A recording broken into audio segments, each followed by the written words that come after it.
ಶಿವಾಯ ನಮಃ. ಮಾಲಿಂಗೇಶ್ವರನ ಅನುಗ್ರಹದಿಂದ ಇವತ್ತು ನಮ್ಮ ಈಗಿನ ಏನು ಜನಾಂಗ ಇದೆ, ಅಂದರೆ ಈಗಿನ 21ನೇ ಶತಮಾನದಲ್ಲಿ ಯಾರೆಲ್ಲ ಜೀವಿತಾವಧಿಯಲ್ಲಿದ್ದೇವೆ ಅವರೆಲ್ಲ ಒಂದು ಪುಣ್ಯವಂತರು ಅಂತೇಳಿ ನಮಗೆ ಅನ್ನಿಸ್ತದೆ. ಯಾಕೆಂತೇಳಿದರೆ ಈ ಒಂದು ನಮ್ಮ ಜೀವಿತಾವಧಿಯಲ್ಲಿ ನಮಗೊಂದು ಈ ಕೆರೆಯನ್ನು, ಪುಷ್ಕರಣಿಯನ್ನು, ಮಾಲಿಂಗೇಶ್ವರ ದೇವರ ಪುಷ್ಕರಣಿಯನ್ನು ಜೀರ್ಣೋದ್ಧಾರ ಮಾಡುವಂತಹ ಒಂದು ಅವಕಾಶ ದೇವರು ಅನುಗ್ರಹಿಸಿದ್ದಾರೆ. ಆ ಕ್ರಿಯೆಯಲ್ಲಿ, ಆ ಕಾರ್ಯದಲ್ಲಿ ಇವತ್ತು ನಾವು ಕೆರೆಯ ಮಧ್ಯದಲ್ಲಿರುವಂತಹ ದೇವರ ಕಟ್ಟೆಯನ್ನು ತೆರವುಗೊಳಿಸಿ ಅಲ್ಲಿ ಸಂಪೂರ್ಣ ಶಿಲಾಮಯವಾದಂತಹ ಹೊಸ ಕಟ್ಟೆಯನ್ನು ನಿರ್ಮಾಣದ ಕೆಲಸಕ್ಕೆ ಇವತ್ತು ತೊಡಗಿದ್ದೇವೆ. ಇಂದಿನ ದಿವಸ ಇಲ್ಲಿ ಕೆರೆಯ ಮಧ್ಯದಲ್ಲಿದ್ದಂತಹ ಕಟ್ಟೆಯ ಕೆಳಗೆ ಪುರಾತನ ಕಾಲದಲ್ಲಿ, ಅಂದರೆ ಯಾವಾಗ ಅದು ಸ್ಥಾಪನೆ ಮಾಡಿದ್ದು ಅಂತ ಗೊತ್ತಿಲ್ಲ, ಅಷ್ಟು ಹಿಂದಿನ ಕಾಲದಲ್ಲಿ ಕೆರೆಯ ಪ್ರಾರಂಭ ಆದ ಸಂದರ್ಭದಲ್ಲಿ ಇದನ್ನು ಸ್ಥಾಪಿಸಲಾಯಿತು ಅಂತ ಹೇಳ್ತಾರೆ. ವರುಣದೇವನ ಮೂರ್ತಿ ಇದೆ. ಆ ವರುಣದೇವನ ಮೂರ್ತಿಯನ್ನು ಇವತ್ತು ಜನರಿಗೆ, ಅಂದರೆ ನಮಗೆಲ್ಲರಿಗೆ ನೋಡುವಂತಹ ಒಂದು ಅವಕಾಶ, ಭಾಗ್ಯ. ನೀರನ್ನು ಅಲ್ಲಿಯ ಡ್ಯಾಮ್ ರೀತಿ ಮಾಡಿ ಅಲ್ಲಿಯ ನೀರನ್ನು ಖಾಲಿ ಮಾಡಿ ಮುಂದೆ ಅಲ್ಲಿ ಶಿಲಾಮಯ ಕಟ್ಟೆಯನ್ನು ನಿರ್ಮಾಣ ಮಾಡುವ ಕಾರ್ಯಕ್ಕೆ ನೀರನ್ನು ತೆರವುಗೊಳಿಸಿದಾಗ ನಮಗೆ ವರುಣದೇವನ ಮೂರ್ತಿಯ ಪೂರ್ಣ ದರ್ಶನ ಆಗಿದೆ. ಕುಳಿತಂಥ ಭಂಗಿಯಲ್ಲಿ ಪದ್ಮಾಸನದಲ್ಲಿ ಕುಳಿತ ವರುಣದೇವ ಬಲ ಕೈಯಲ್ಲಿ ಪಾಶ ಹಿಡ್ಕೊಂಡು ಇರುವಂಥದ್ದನ್ನು ನಾವು ನೋಡಿದ್ದೇವೆ. ಅದರ ವಿವರವನ್ನು ನಮ್ಮ ವಾಸ್ತುಶಾಸ್ತ್ರಜ್ಞರಾದಂತಹ, ಆಗಮತಜ್ಞರಾದಂತಹ ಜಗನ್ನಿವಾಸರವರು ಹೀಗೆ ಹೇಳಲಿಕ್ಕಿದ್ದಾರೆ. ಮುಂದೆ ಇದು ಎಷ್ಟು ಹಿಂದಿನದ್ದು ಅಂತ ಹೇಳುವುದನ್ನು ಒಂದು ತಿಳ್ಕೊಳ್ಳಿಕ್ಕೆ ನಮ್ಮ ಒಂದು ಪ್ರಯತ್ನವಾಗಿ ದೇವಳದ ವ್ಯವಸ್ಥಾಪನಾ ಸಮಿತಿ ವತಿಯಿಂದ ಆರ್ಕಿಯಾಲಜಿಕಲ್ ಸರ್ವೆ ಆಫ್ ಇಂಡಿಯಾದವರನ್ನು ಕರೆಯುವ ಒಂದು ಪ್ರಯತ್ನವನ್ನು ಮಾಡ್ತೇವೆ. ಆ ಮೂಲಕ ಆ ಒಂದು ಏನು ಮೂರ್ತಿ ಇದೆ ಅದು ಎಷ್ಟು ಹಳತು ಅಂತ ಹೇಳುವಂಥದ್ದನ್ನು ಒಂದು ತಿಳ್ಕೊಳ್ಳುವ ಪ್ರಯತ್ನವನ್ನು ಮಾಡ್ತಾಯಿದ್ದೇವೆ. ಅದಕ್ಕೆ ಪೂರ್ಣ ಅನುಗ್ರಹ ಮಾಲಿಂಗೇಶ್ವರ ನೀಡಬೇಕು ಅಂತೇಳಿ ಹೇಳ್ತಾ, ಹಾಗೆ ಕೆರೆಯ ಕೆಲಸಕ್ಕೆ, ಅಭಿವೃದ್ಧಿ ಜೀರ್ಣೋದ್ಧಾರ ಕೆಲಸಕ್ಕೆ ಸುಮಾರು 2.5 ಕೋಟಿಯಷ್ಟು ಧನ ಆಗಬೇಕಾಗಿದೆ. 1 ಕೋಟಿಯಷ್ಟು ಮೂಡದಿಂದ ನಮಗೆ ಅನುದಾನ ದೊರೆಯುವ ಭರವಸೆಯನ್ನು ನೀಡಿದ್ದಾರೆ. 35 ಲಕ್ಷ ಈಗಾಗಲೇ ಬಂದಿದೆ, ಇನ್ನೊಂದು 65 ಲಕ್ಷ ಬರುವಂಥದ್ದಿದೆ. ಆದರೆ ಮುಂದಿನ ಹಂತದ ಕೆಲಸಗಳಿಗೆ ಸುಮಾರು 1.5 ಕೋಟಿಯಷ್ಟು ಸಂಗ್ರಹ ಆಗಬೇಕಾಗಿದೆ. ಅದು ಪುತ್ತೂರಿನ ಮಹಾಜನತೆ ಮಾಲಿಂಗೇಶ್ವರನೊಟ್ಟಿಗೆ ಯಾವಾಗಲೂ ಇದ್ದಾರೆ. ಮಾಲಿಂಗೇಶ್ವರ ಪುತ್ತೂರು ಜನತೆಗೆ ಯಾವತ್ತೂ ಅನುಗ್ರಹವನ್ನು ಮಾಡಿದ್ದಾರೆ.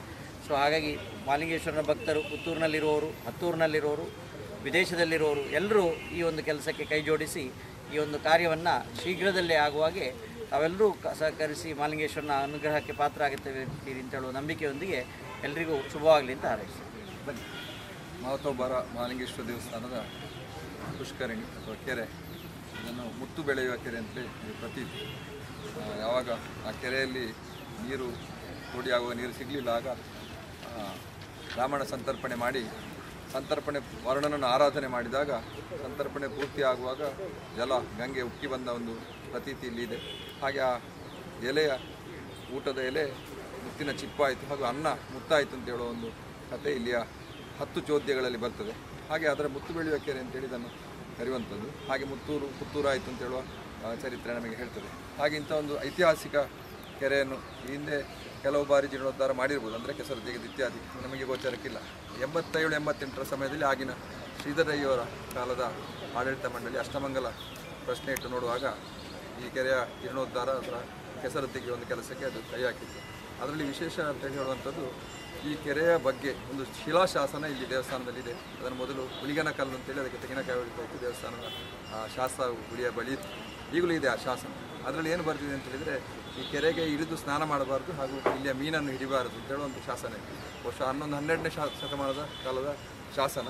ಈಗಲೂ ಆ ಶಾಸನ ಇದೆ, ಅದನ್ನು ಓದಲಾಗಿದೆ. ಹಾಗೆ ಅದರ ಮೊದಲು ಏನಾಗ್ತಿತ್ತು, ನಮ್ಮ ಬಾಲ್ಯದಲ್ಲಿ ಎಲ್ಲರೂ ಇಲ್ಲಿ ಈಜು ಕಲ್ತದೆ ಇದೇ ಕೆರೆಯಲ್ಲಿ. ಬಹುಶಃ 50 ವರ್ಷ ದಾಟಿದ ಪುತ್ತೂರಿನ ಆಸುಪಾಸಿನವರು ಈಜು ಕಲ್ತದಿದ್ದರೆ ಇದೇ ಕೆರೆಯಲ್ಲಿ.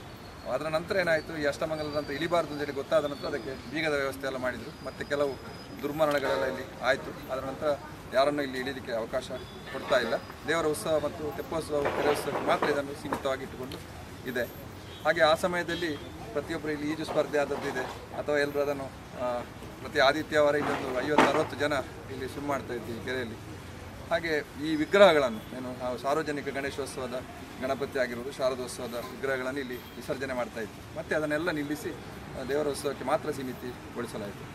ಹಾಗೆ ಅದರ 87-88 ನಂತರ ಅದನ್ನು ಪುನಃ ಈಗಿನ ವ್ಯವಸ್ಥಾಪನಾ ಸಮಿತಿ ನಮ್ಮ ಕೇಶವ ಪ್ರಸಾದ್ ಮುಳಿ ಅವರ ನೇತೃತ್ವದ ಒಟ್ಟು ವ್ಯವಸ್ಥಾಪನಾ ಸಮಿತಿ ಅದಕ್ಕೆ ಅಷ್ಟಮಂಗಲ ಪ್ರಶ್ನೆಯಲ್ಲಿ ಕೂಡ ಅದರ ಬಗ್ಗೆ ಮತ್ತು ಅವರು ಹೇಳಿದರು ವರುಣನ ಮೂರ್ತಿ ಅಂತೇಳಿ ಕುಳಿತ ಭಂಗಿಯಲ್ಲಿದೆ. ನೀವು ನಮ್ಮ ಧ್ವಜಸ್ತಂಭದಲ್ಲಿ ಕೂಡ ವರುಣನ ಮೂರ್ತಿ ಇದೆ ಪಶ್ಚಿಮ ಭಾಗದಲ್ಲಿ, ಅದನ್ನು ನೋಡಿದರೆ ಅದೇ ಪ್ರತಿಬಿಂಬದ ರೀತಿಯಲ್ಲಿ ಇದೆ. ಪೂರ್ವಾಭಿಮುಖವಾಗಿ ಪಾಶ ಮತ್ತು ಅಭಯವರದ 4 ಕೈಯ ಒಂದು ಕುಳಿತಂಥ ವರುಣನ ವಿಗ್ರಹ ಇದೆ. ಅದು ಅವತ್ತು ನಮಗೆ ಗೋಚರಕ್ಕೆ ಬಂದಿತ್ತು. ಪ್ರಶ್ನೆಯಲ್ಲಿ ಕೂಡ ಅದರ ಬಗ್ಗೆ ಮತ್ತು ನಮಗೆ ಅದನ್ನು ತಿಳಿಸಿದ್ದಾರೆ. ಹಾಗೆ ಆ ಮೂರ್ತಿಯನ್ನು ಈಗ ನಮಗೆ ಕಾಣಬಹುದು. ಅಧ್ಯಕ್ಷರು ಹೇಳಿದಾಗ ಈಗ ನೀರಿನ ಕಟ್ಟೆ ಈಗ ತೆಗೆದುಕೊಂಡ ಫಸ್ಟ್ ಸ್ಟೇಜಲ್ಲಿ ಏನಂದರೆ ಏಪ್ರಿಲ್ 16ನೇ ತಾರೀಕಿಗೆ ದೇವರ ಕೆರೆ ಉತ್ಸವ ಹಾಗೂ ತೆಪ್ಪೋತ್ಸವ ಇರುವ ಕಾರಣ ಅದರ ಒಳಗೆ ಈ ಕಟ್ಟೆಯ ಕೆಲಸ ಸಂಪೂರ್ಣಗೊಳಿಸುವಂಥ ಅನಿವಾರ್ಯತೆ ಇದೆ. ಹಾಗಾಗಿ ಅದನ್ನು ಎತ್ತಿಕೊಂಡು ಈಗ ಕೆಲಸ ಮಾಡ್ತಾ ಇದ್ದ ಗುಣವಂತೇಶ್ವರ ಭಟ್ ಅವರು ಶಿಲೆಯ ಕೆಲಸವನ್ನು ಮಾಡ್ತಾರೆ. ಹಾಗೆ ರಘುರಾಮ್ ಭಟ್ ಅವರ ನೇತೃತ್ವದಲ್ಲಿ ಉಳಿದ ಸಿವಿಲ್ ಕಾಮಗಾರಿಗಳು ಆಗ್ತಾ ಇದೆ. ಹಾಗೆ ಇದನ್ನು ಯಾವಾಗ ಕೊಡಿಯಿರುವ ಮೊದಲೇ ಈ ಕೆಲಸವನ್ನು ಕಟ್ಟೆಯ ಕೆಲಸವನ್ನು ಸಂಪೂರ್ಣಗೊಳಿಸಿ ಶಿಲಾಮಯ ಒಂದು ಆ ಮಂಟಪದಲ್ಲಿ ದೇವರ ಕಟ್ಟೆಯಲ್ಲಿ ದೇವರ ಪೂಜೆ ಆಗಲಿಕ್ಕಿದೆ ಈ ಬಾರಿ. ಇದೊಂದು ಅತ್ಯಂತ ಒಂದು ಭಾಗ್ಯ ನಮ್ಮದು. ಹಾಗೆ ಇದಕ್ಕೆಲ್ಲರ ಭಕ್ತಾದಿಗಳ ಸಹಕಾರ ಬೇಕು. ಇಲಾಖೆ ಸರ್ಕಾರದ ವತಿಯಿಂದ ಕೂಡ ನಮ್ಮ ಸಂಸದರು ನಳಿನ್ ಕುಮಾರ್ ಹಾಗೆ ಶಾಸಕರು ಸಂಜಯ್ ಮಠಂದರು ಹಾಗೆ ಕೂಡ ಅಧ್ಯಕ್ಷರು ಅಶೋಕ್ ಶೆಣಿಯವರು ಹಾಗೆ ನಗರಸಭಾ ಅಧ್ಯಕ್ಷರು ಅಂದರೆ ಒಟ್ಟು ನಗರಸಭೆ ಕೂಡ ಯುವೇಂದ್ರ ಜೈನ್ ಅವರ ನೇತೃತ್ವದಲ್ಲಿ ಎಲ್ಲರೂ ಜನಪ್ರತಿನಿಧಿಗಳು ಸಹಕಾರ ನೀಡಿದ್ದಾರೆ. ಭಕ್ತಾದಿಗಳ ಸಹಕಾರ ಅತ್ಯಂತ ಅವಶ್ಯ, ದಾನಿಗಳ ಸಹಕಾರವೂ ಬೇಕಾಗ್ತದೆ. ಹಾಗೆ ಇನ್ನು ಕೆಲವೇ ಸಣ್ಣ ಒಂದು ಅವಧಿಯಲ್ಲಿ ಕೆರೆಯ ಜೀರ್ಣೋದ್ಧಾರ ಆಗಿ ನಂತರ ಸುತ್ತು ಆವರಣ ಕೂಡ ಅತ್ಯಂತ ಆ ದೇವಸ್ಥಾನದ ಏನು ಶಿಲ್ಪಶಾಸ್ತ್ರ ಇದೆ ಅದಕ್ಕೆ ಅನುಗುಣವಾಗಿ ಮುನಿಯಂಗಳ SM ಪ್ರಸಾದರವರ ಒಂದು ಮಾರ್ಗದರ್ಶನದಲ್ಲಿ ಇದು ನಡೀಲಿಕ್ಕಿದೆ. ಹಾಗಾಗಿ ಎಲ್ಲರ ಸಹಕಾರ ಇದಕ್ಕೆ ಅಗತ್ಯ. ಈಗ ಒಂದು ಸಣ್ಣ ಒಂದು ಅವಧಿಯಲ್ಲಿ ಎಲ್ಲರಿಗೆ ಅದನ್ನು ನೋಡುವ ಭಾಗ್ಯ ಸಿಕ್ಕಿದೆ. ಯಾಕಂದರೆ ಸಂಪೂರ್ಣಗೊಂಡ ಬಳಿಕ ನೀರು ಅದಕ್ಕೆ ಆವರಿಸ್ತದೆ. ಹಾಗೆ ಈ ಒಂದು ಸದುಪಯೋಗನೆಲ್ಲರೂ ಪಡ್ಕೊಳ್ಬೋದು. ಹಾಗೆ ವರ್ಣನನ್ನು ಆರಾಧಿಸಿ ಕೊಂಡು ಹೋಗ್ಬೋದು ಅಂತೇಳಿ ಹೇಳ್ತಾ